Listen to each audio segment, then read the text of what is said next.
Hi, this is Robin here to walk you through a tutorial on some really cool watercolor techniques that you might be interested in. This is an artwork that I'm going to be demonstrating. I like to call it She Walks in Beauty. It's based off of the opening line of one of my favorite Lord Byron poems. The main types of materials that I'm going to be teaching you about are just basic watercolors, but I'm also going to be using a masking pen using masking fluid. Masking fluid comes in two types. You can buy it and paint it on with a paintbrush, or you can get one of the precision tools like this one that I really like because you can get super details. The other type that I'm going to show you is called iridescent paints.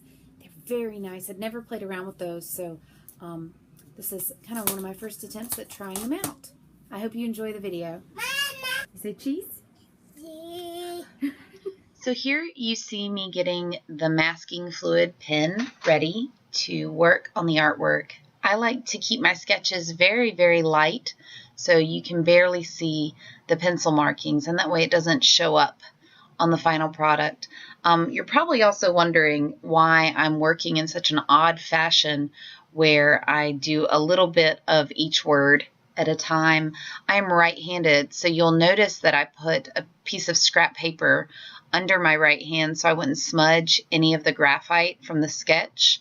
But I also don't want my hand to smudge any of the wet masking fluid because it is a sticky adhesive and would ruin the look I'm going for.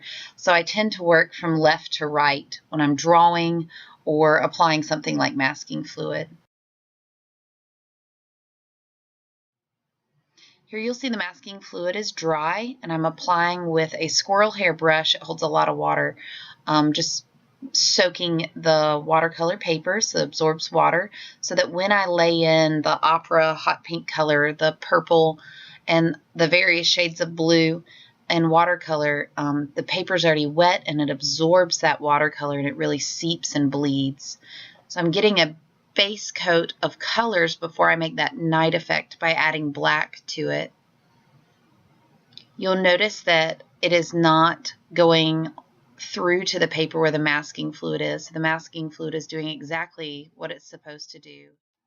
You're going to see me dabbing just to kind of get things the way I want, but in the next clip you're going to see that I waited until the watercolor was dry.